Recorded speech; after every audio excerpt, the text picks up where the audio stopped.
Assalamualaikum warahmatullahi wabarakatuh. Kami dari kelompok 3 akan menjelaskan studi kasus mengenai algoritma rekursif. Kelompok kami beranggotakan saya sendiri dengan nama Maulidi Khotib dengan NIM 411421035. Lalu rekan saya Adisti Miselia Syaharani dengan NIM 411421012.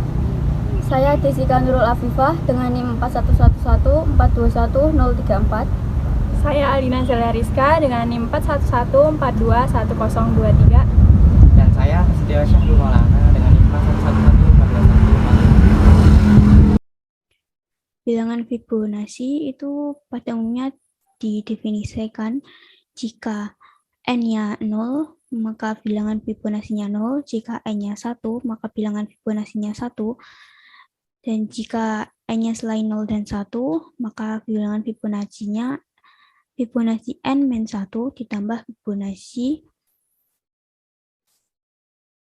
n-2.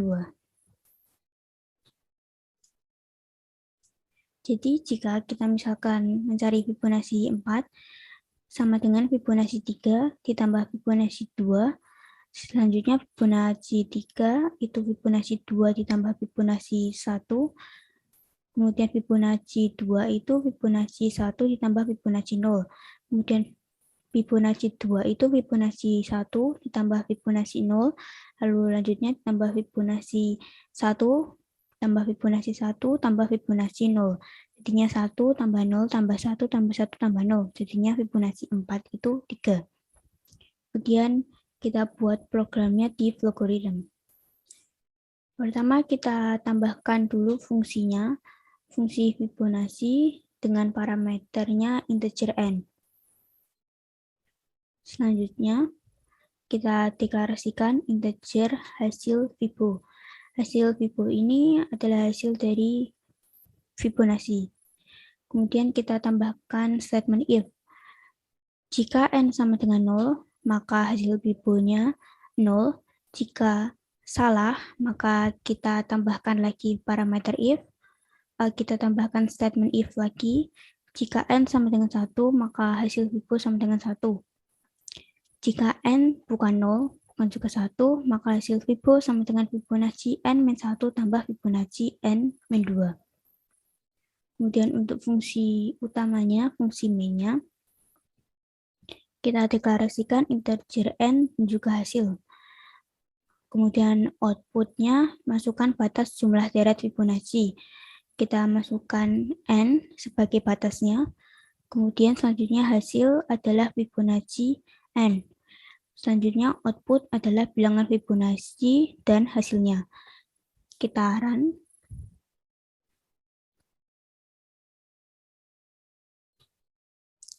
Maka kita tahu bilangan Fibonacci adalah 3.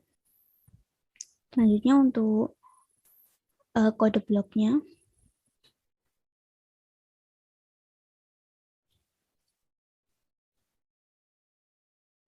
Pertama kita buat headernya, include IOStream, include math, using namespace std.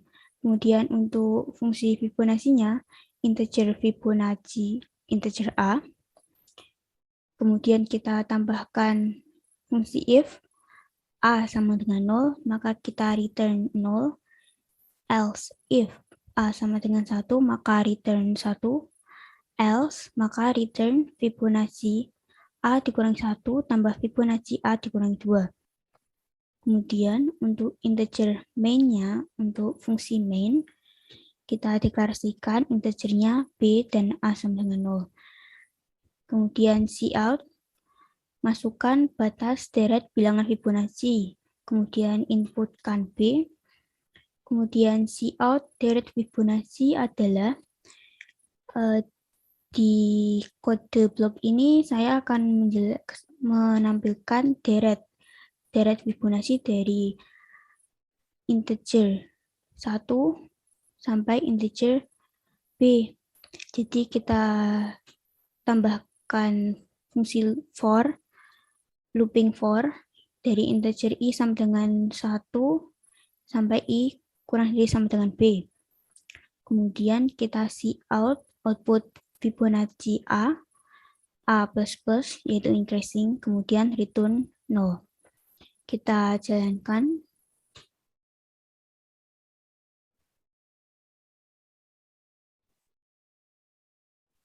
Nah, karena 0 juga termasuk Fibonacci, jadi 4 ini adalah 0, 1, 1, 2. Ini Fibonacci 0, Fibonacci 1, Fibonacci 2, dan Fibonacci 3.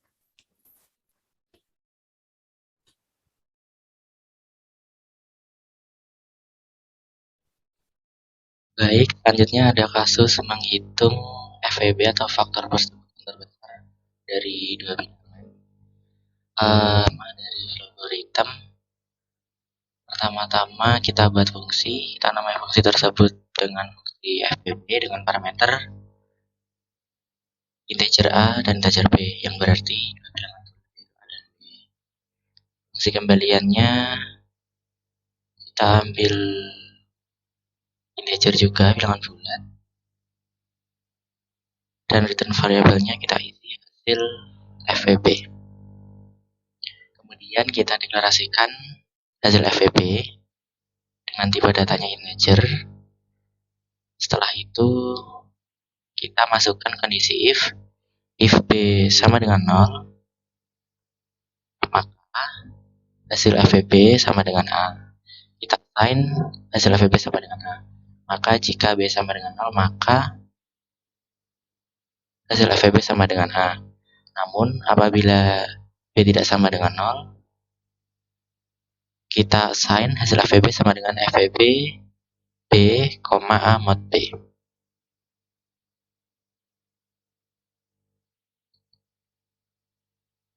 Maka jika B tidak sama dengan 0, maka hasil FEB-nya akan sama dengan FEB dari B dan A mod B. Setelah itu, seperti yang telah kita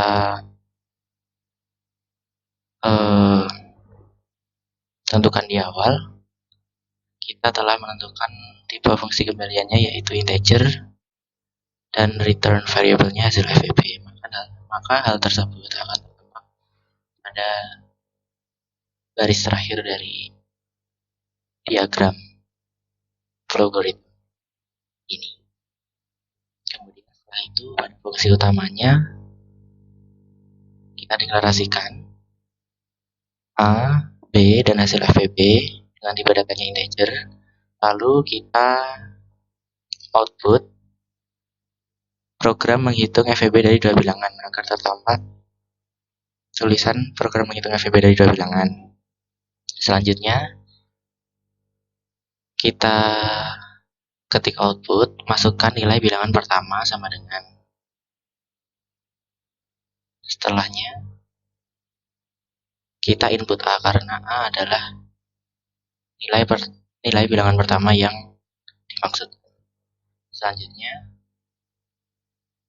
kita berikan output, masukkan nilai bilangan kedua sama dengan, lalu input B karena B adalah bilangan kedua yang dimaksud.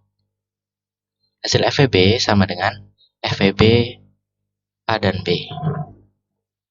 Kita assign hasil FEB sama dengan FEB A dan B. Lalu kita buat output seperti ini agar tertampil FEB dari A dan B sama dengan hasil FEB yang telah kita hitung sebelumnya. Mungkin untuk lebih detailnya bisa kita jalankan langsung program seperti berikut. Di sini tertampak program menghitung FEB dari dua bilangan. Masukkan nilai bilangan pertama, misalkan bilangan pertama adalah 55. Lalu nilai bilangan keduanya kita masukkan misalkan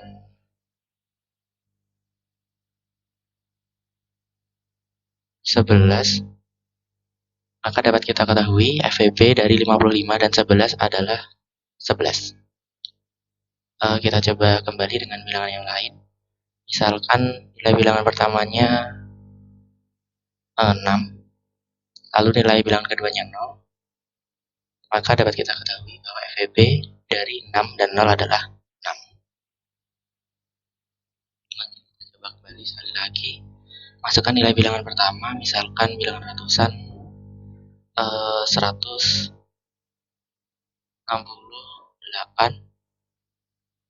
Lalu nilai bilangan keduanya misalkan 84. Maka kita ketahui FEB dari 168 dan 84 itu 84.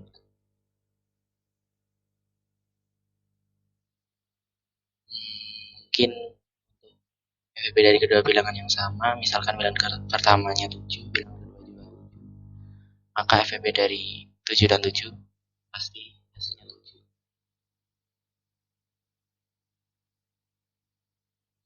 Mungkin seperti itu saja dari algoritma. Kemudian kita akan melanjutkan menuju ke kode blocks.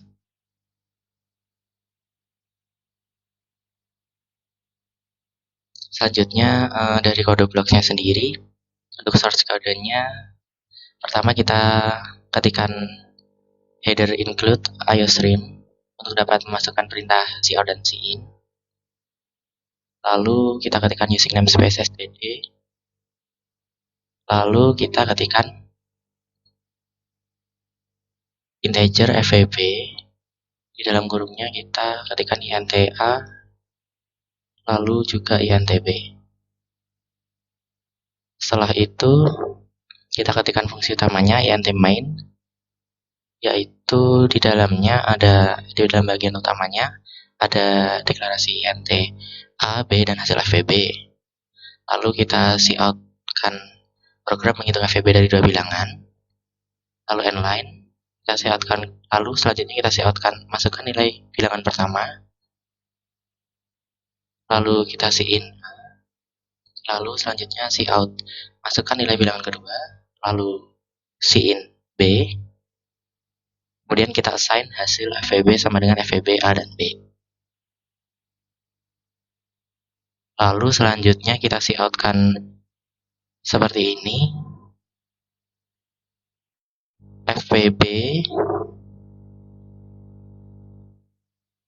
dalam kurung dan a dan tanda koma, lalu dan b, lalu dan tanda tutup kurung, spasi sama dengan spasi, dan hasil feb, agar tertampil tulisan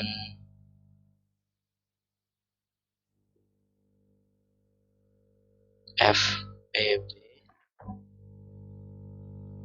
a b.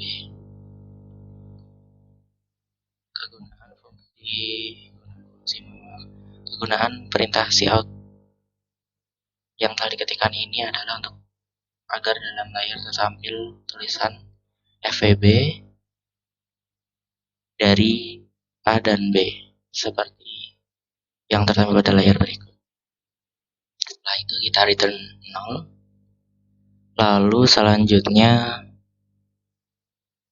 kita panggil fungsi feb-nya. Kita deklarasikan hasil feb. Lalu kita buat pernyataan kondisi if else-nya. Seperti yang kita ketahui dari flow algorithm tadi, kita buat sama, yaitu jika b sama dengan 0, maka hasil feb-nya itu sama dengan a, bilangan pertama. Namun jika b tidak sama dengan 0, else hasil feb sama dengan feb dari b dan a ini modulo b. Jadi jika b atau bilangan keduanya tidak 0, maka hasil feb-nya dari dua bilangan tersebut adalah sama dengan feb dari b bilangan kedua dan modulo b bilangan pertama modulo bilangan kedua.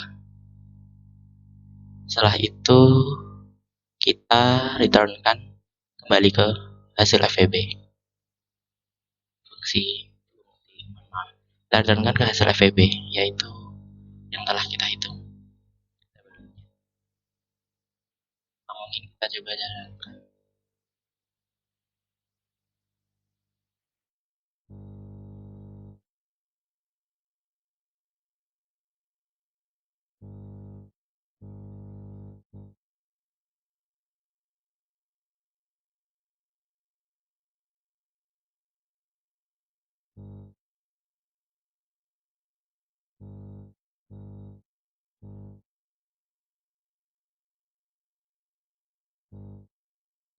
Di sini tertampak program menghitung FEB dari dua bilangan. Bukan nilai bilangan pertama, misalkan nilai bilangan pertamanya adalah 68. Nilai bilangan keduanya misalkan 35. Maka FEB dari kedua bilangan tersebut, yaitu FEB dari 68 dan 35 adalah 1. Mungkin kita coba kembali. Misalkan nilai bilangan pertamanya 8, lalu nilai bilangan keduanya 0. Maka FEB dari 8 dan 0 adalah 8. Misalkan nilai bilangan pertamanya 139, bilangan keduanya bernilai 63, maka FEB dari 100, FEB dari 139 dan 63 adalah 1. Mungkin kita coba kembali untuk bilangan yang lain. Nilai bilangan pertamanya misalkan 70,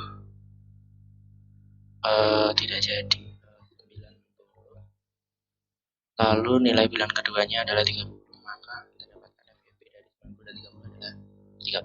adalah 30. Mungkin itu saja dari kode blocks pada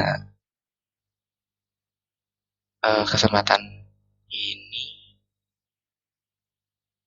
Itulah program menghitung FEB dari kedua bilangan menggunakan logarithm dan kode blocks berdasarkan algoritma rekursif. Terima kasih. Selanjutnya saya kepada kawan saya untuk melanjutkan kasus yang selanjutnya. Terima kasih.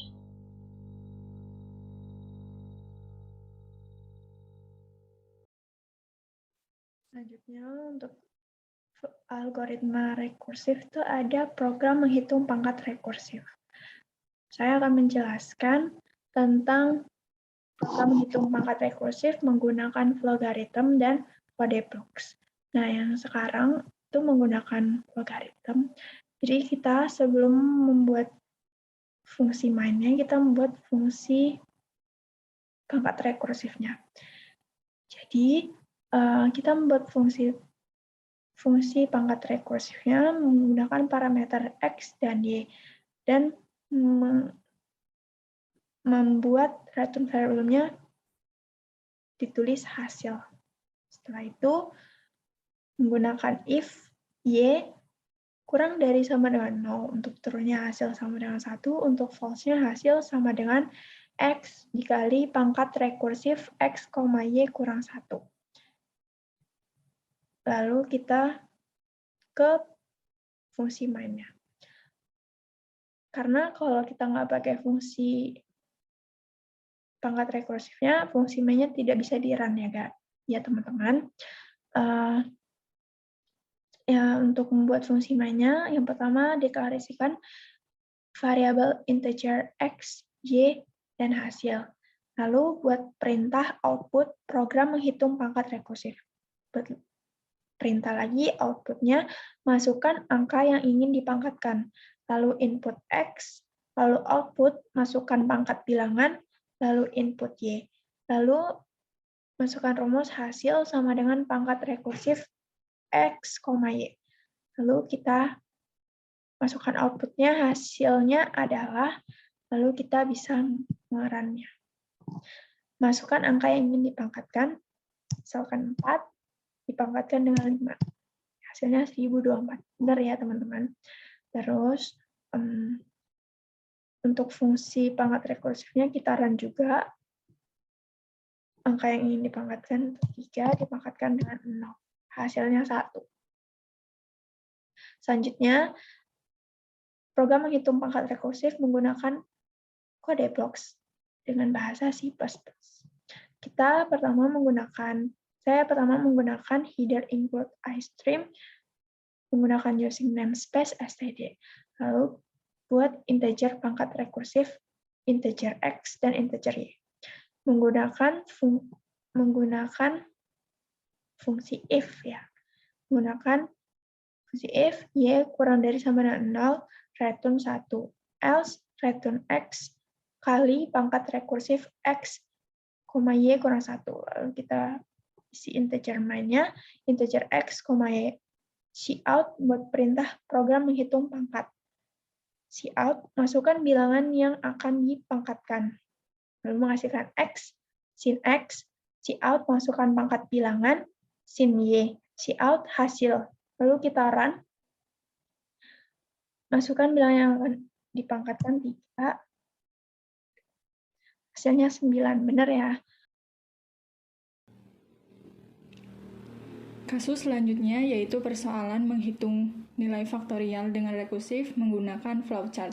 Yang pertama, kita deklarasikan terlebih dahulu angka faktorial i dengan tipe datanya integer. Setelah itu, assign faktorial sama dengan 1. Lalu kita inputkan angka. Angka di sini adalah angka yang akan difaktorialkan. Selanjutnya, di sini menggunakan if. Jika angka sama dengan 0, or angka sama dengan 1. Jika benar, maka faktorial sama dengan 1. Namun, jika bukan 0 atau 1, kita menggunakan for. Kita deklarasikan i-nya dimulai dari 1, and value-nya adalah angka. Naik atau increasing-nya 1, 1. Nah, dalam for i sama dengan 1, tuh angka ini, kita lakukan perkalian. Jadi, assign faktorial sama dengan faktorial dikali i. Setelah itu, kita output untuk faktorialnya. Dan kita akan coba untuk menjalankan programnya.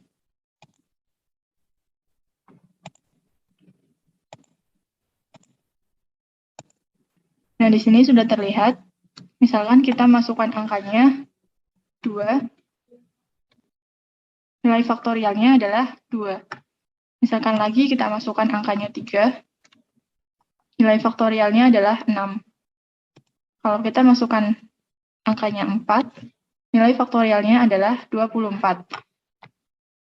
Selanjutnya, pada kode blocks, di sini kita akan menghitung nilai faktorial dengan kode blocks. Yang pertama,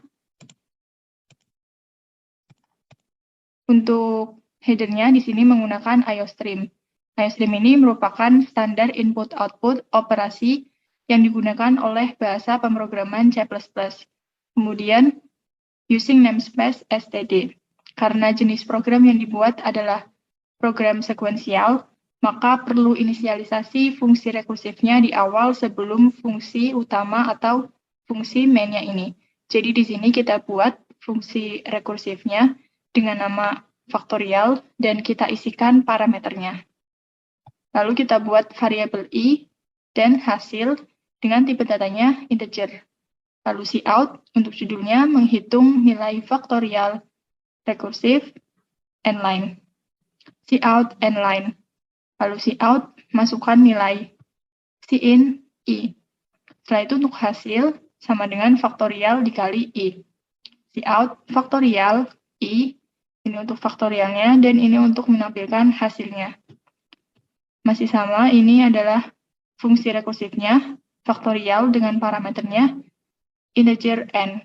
Maka di sini menggunakan if, n sama dengan 1, return, kembalikan n.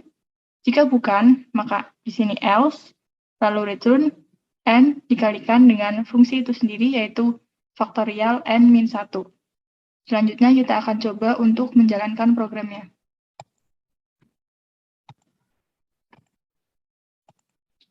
Sini sudah terlihat, kita masukkan nilainya, misalnya 3. Maka faktorial dari 3 adalah 6. Di sini saya akan menjelaskan suatu studi kasus dari menggunakan algoritma rekursif, yaitu mencari nilai KPK atau kelibatan persekutuan terkecil. KPK dari dua bilangan. Baik, langsung saja. Pertama-tama saya akan menampilkan pemrograman dari flowgrid atau flowchart mengenai KPK. Baik, di sini untuk pertama-tama kita membuat output judulnya terlebih dahulu. Di sini saya menuliskan untuk judulnya itu seperti ini. Selanjutnya yaitu menuliskan variabel-variabel yang akan ditampilkan pada pemrograman ini. Di sini saya menggunakan variabel A, B, dan KPK, di mana A, B, dan KPK itu merupakan anggota bilangan integers atau bilangan bulat. Lalu selanjutnya yaitu saya menampilkan untuk memasukkan nilai pertama, selanjutnya yaitu input nilai A. Lalu setelah menginput nilai A, dilakukan menginput nilai B atau nilai kedua. Lalu selanjutnya yaitu setelah diinput nilai pertama yaitu A dan nilai kedua yaitu B, selanjutnya itu kita menuliskan kemungkinan-kemungkinan pada KPK tersebut. Untuk kemungkinan yang pertama, misalkan A itu sama dengan B, maka KPK-nya itu sama dengan A. Mengapa demikian? Karena misalkan bilangan A itu 2 dan bilangan B itu 2, maka KPK-nya itu bisa kita ambil salah satu variabel, dan di sini saya mengambil variabel A. Lalu untuk kemungkinan yang kedua yaitu misalkan A itu lebih besar dari B, artinya A lebih besar dari B dan A itu habis dibagi B, maka KPK-nya itu sama dengan A. Mengapa demikian? Karena A lebih besar dari B dan A itu habis dibagi oleh B, maka sudah jelas maka A itu merupakan kelipatan bilangan B juga. Maka KPK-nya yaitu sama dengan A. Lalu selanjutnya itu untuk kemungkinan ketiganya, di sini saya menuliskan sebaliknya, yaitu misalkan B habis dibagi A, maka KPK-nya yaitu B. Mengapa? Karena B itu merupakan kelipatan bilangan A juga. Maka KPK-nya itu B. Lalu kemungkinan terakhir yaitu misalkan A membagi B itu lebih dari sama dengan 0, atau B membagi A itu lebih dari sama dengan 0, artinya artinya A tidak habis membagi B dan B tidak habis membagi A. Maka kedua bilangan itu misalkan ganjil dan genap, maka KPK-nya yaitu A dikali B. Lalu setelah kita menuliskan kemungkinan-kemungkinan yang ada, kita menuliskan untuk outputnya yaitu maka nilai KPK-nya adalah, lalu kita tuliskan outputnya itu yaitu variabel KPK, lalu selesai. Dan apabila program ini dijalankan, maka akan tampil seperti ini. Nah, akan tampil seperti ini. Di sini di perintahnya memasukkan nilai pertama, misalkan nilai pertamanya itu 2 dan nilai keduanya itu 5, maka hasilnya akan 10. Kita misalkan lagi, ambil satu contoh lagi, misalkan dua bilangan yang salah satunya merupakan kelipatan bilangan pertama atau kedua. Misalkan bilangan pertamanya itu 3, bilangan keduanya itu 9, maka KPK-nya itu 27. Baik, selanjutnya yaitu saya akan menjelaskan program menghitung nilai KPK menggunakan kode blocks. Pertama-tama kita seperti biasa menuliskan dulu include IOStream. Lalu selanjutnya yaitu saya menggunakan include kembali, include math. Mengapa demikian? Karena agar menampilkan rumus-rumus atau perhitungan pada matematika. Lalu selanjutnya yaitu saya menggunakan using namespace std. Lalu di sini saya menuliskan program untuk menampilkan KPK. Di sini saya menggunakan int main karena hasilnya itu merupakan bilangan integers. Lalu di sini saya menuliskan judulnya itu seperti ini. Lalu endl 2 kali agar spasinya 2 kali, enter D-nya 2 kali. Lalu di sini saya menuliskan input. Untuk inputnya itu sendiri di sini yaitu saya menggunakan variabel A dan B, di mana A dan B itu merupakan bilangan integers. Lalu di sini saya menuliskan code kembali, masukkan nilai pertama, lalu hitung nilai cin A, lalu selanjutnya itu masukkan nilai kedua, cin B. Lalu di sini saya memakai endl sebanyak 3 kali agar spasi enternya 3 kali. Lalu kita langkah selanjutnya menghitung nilai KPK-nya. Saya menggunakan for untuk int integers. Nah, untuk i sama dengan a itu merupakan KPK dari dua bilangan a dan b. Karena i merupakan bilangan KPK dari bilangan a dan b, maka untuk batas bawahnya yaitu kita harus mengambil salah satu variabel untuk KPK itu sama dengan A atau KPK itu sama dengan B. Di sini saya menggunakan A, variabel A, jadi I itu batas bawahnya sama dengan A, nilai terkecilnya. Kenapa tidak 0? Karena KPK dua bilangan itu tidak mungkin sama dengan 0. Lalu selanjutnya yaitu batas atasnya itu tak hingga, tidak terhitung. Karena banyak faktor kelipatan itu banyak. Jadi di sini saya menuliskan i++ karena hasilnya itu banyak dan tidak terhitung. Lalu di sini selanjutnya itu kita ngecek untuk nilai KPK-nya itu kita akan mengecek jika i habis dibagi A dan i habis dibagi B, maka KPK-nya itu nilai i itu sendiri. Mengapa demikian? Karena i merupakan kelipatan bilangan A dan bilangan B, sehingga i akan habis dibagi A dan i akan habis dibagi B. Lalu kita menuliskan untuk outputnya, yaitu maka nilai KPK-nya adalah nilai i itu sendiri. Lalu endl di sini saya menggunakan break agar keluar dari loop-nya. Baik, apabila program ini dijalankan, maka tampilannya akan seperti ini. Misalkan kita masukkan nilai pertamanya yaitu 4 dan nilai keduanya yaitu 8. Maka akan tampil KPK-nya itu seperti ini. Baik. Sekian dari saya. Terima kasih.